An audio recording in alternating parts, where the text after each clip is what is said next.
Friend, जय श्री राधे आप सभी को।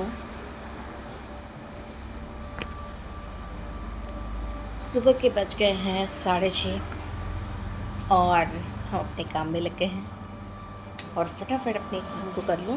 मैंने अपने नल को स्टार्ट कर दिया और नल को स्टार्ट करने के बाद हमारा स्कूल का शुरू हो जाता है। इसके बाद हम चलते हैं अपने अंदर और इस वक्त हमारे बच्चे और सब सो रहे हैं। घर का माहौल बिल्कुल शांत है फ्रेंड्स। और मैं अभी बच्चों को जगाऊंगी।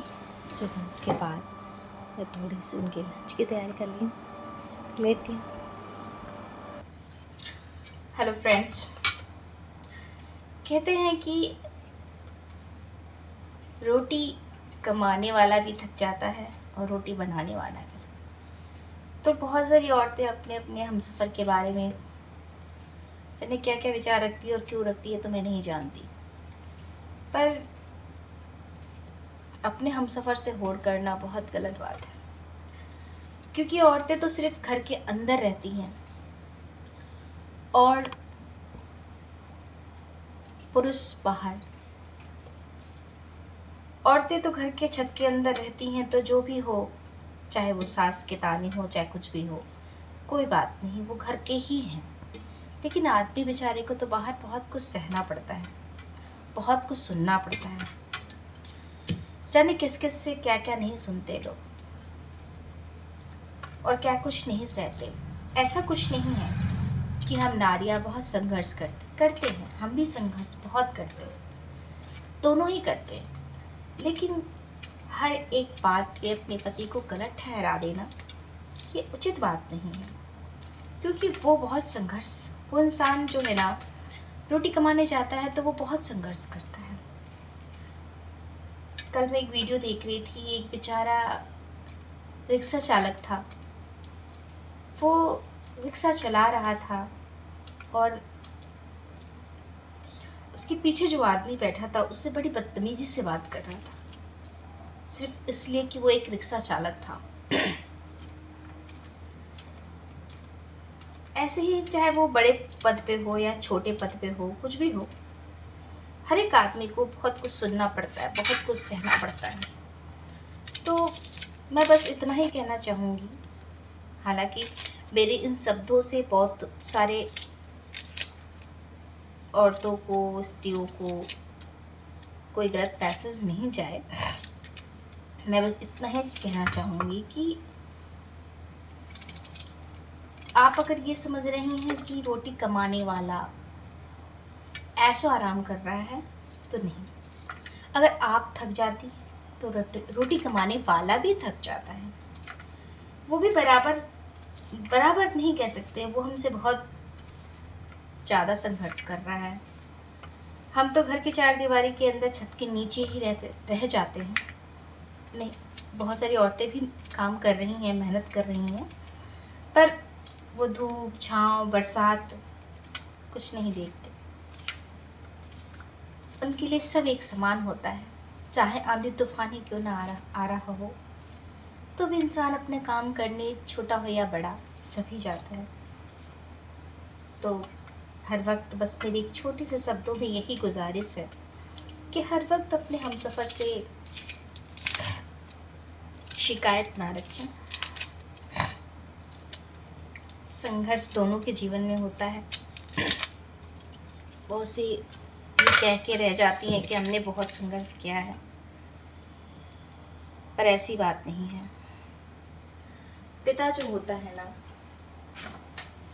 घर का वो मजबूत दीवार होता है, वो मजबूत छत होता है, वो मजबूत सतह होता है, जिसके रहने से जीवन बड़ा सिक्योर हो जाता है, बहुत मजबूत सा लगता है। आजकल एक नया फैशन निकल गया है कि कोई छोटी मोटी बात हो तो अपने हमसफ़र के लिए गलत शब्द बोलना और उससे अलग हो जाना। अलग होने का बड़ा फैशन चला हुआ है कि अलग हो जाती हैं बहुत सारी लेडीज़ें। हालांकि उनकी अपनी कोई प्रॉब्लम नहीं होगी, लेकिन थोड़ा सा तुम भी कॉम्प्रोमाइज़ करना सीखो। ये भारत देश है, यहाँ पे अगर छोटी मोटी बातें होती हैं तो एडजस्ट कर लो। थोड़ा अपने आप को ही समझा लो। हर बात पे बात मर्डर तक पहुंच जाना ये भी उचित नहीं है। एक बात तो वो भी सोचो, वो भी इंसान सुबह से उठ करके शाम तक खटता है। जब आप रोटी बना करके बैठ रही होती हैं तो वो आदमी पसीना बहा रहा होता है। तो मेरी छोटी सब तो यही गुजारिश है कि अपने हमसफ़र से प्यार से पेश आएँ, प्यार से बात करें, प्यार से रहें। और लड़ाई झगड़ा छोटी मोटी तो होती रहती है, तो उसमें बड़े से इशू नहीं बनाए कि मैं बच्चे पालती हूँ। भाई बच्चे हैं तो दोनों का कर्तव्य होता है पालना, ऐसी बात नहीं है। आपको भी आपके माता पिता ने पाला है, चाहे वो जैसे भी पाला है, पर पाला तो है ना, और इतने अच्छे संस्कार दिए तो है ना। तो हम सभी को अपने परिवार की भाषा को समझना चाहिए। ये नहीं कि कोई किधर भी जा रहा है, कोई कुछ भी सोच रहा है, सोचो मत, उसको बैठ के सॉल्व कर लेना चाहिए। सॉल्व करने से आपको दो फायदा होगा। एक, आपकी आत्मशक्ति बढ़ेगी। दूसरी, आप एक दूसरे के अंदर प्रेम भाव बढ़ेगा। अपने परिवार के प्रति एकता बढ़ेगा, रुझान बढ़ेगा। तो हमें अपने परिवार, अपने हस्बैंड के लिए, सबके लिए एक पॉजिटिव सोच रखना चाहिए। अगर कोई बात हो भी जाता है तो थोड़ी देर के लिए चलो चिल्ल करो, लेकिन बात जब बड़ी हो तो फिर आप एक्शन तो ले ही सकते हैं। और बात करते करते ये मेरी गरम गरम चाय हो गई है तैयार। और आजा फ्रेंड्स, चाय पीते हैं। आज फ्रेंड मैंने बच्चों के लिए बनाए हैं सूजी के चीला, क्योंकि ये थोड़ा हल्का भी होता है और बच्चों को तो हर रोज़ नया टेस्ट चाहिए, तो उनके लिए ये सूजी का चीला है जो बहुत ही आराम से वो खा लेते हैं। हालांकि हर रोज़ उनका कुछ ना कुछ शिकायत ही रहता है कि मम्मा ये नहीं अच्छा लगता, मम्मा वो नहीं अच्छा लगता। पर भाई कहाँ तक मैदा उन्हें खिलाएं, कहाँ तक, है ना। तो थोड़ा उनके स्वास्थ्य का भी ख्याल रखना पड़ता है। बट आज मैंने, हर रोज़ तो मैं रोटी बना देती थी, बट आज मैंने बच्चों के लिए बनाए हैं सूजी का चीला। और इसमें मैंने डाला है प्याज, टमाटर, हरा धनिया, मिर्ची और नमक, बस इतना ही चीज़ है जिससे कि ये थोड़ा टेस्ट आता है और बच्चे आराम से इसको खा लें। सुबह के टाइम में अक्सर इतना ज़्यादा जल्दीबाजी होता है फ्रेंड्स, इतना ज़्यादा जल्दीबाजी होता है, जितना फास्ट करो उतना ही कम रहता है। बहुत जल्दी हूँ, ऐसा लगता है अब वैन आ जाएगी, अब वैन आ जाएगी।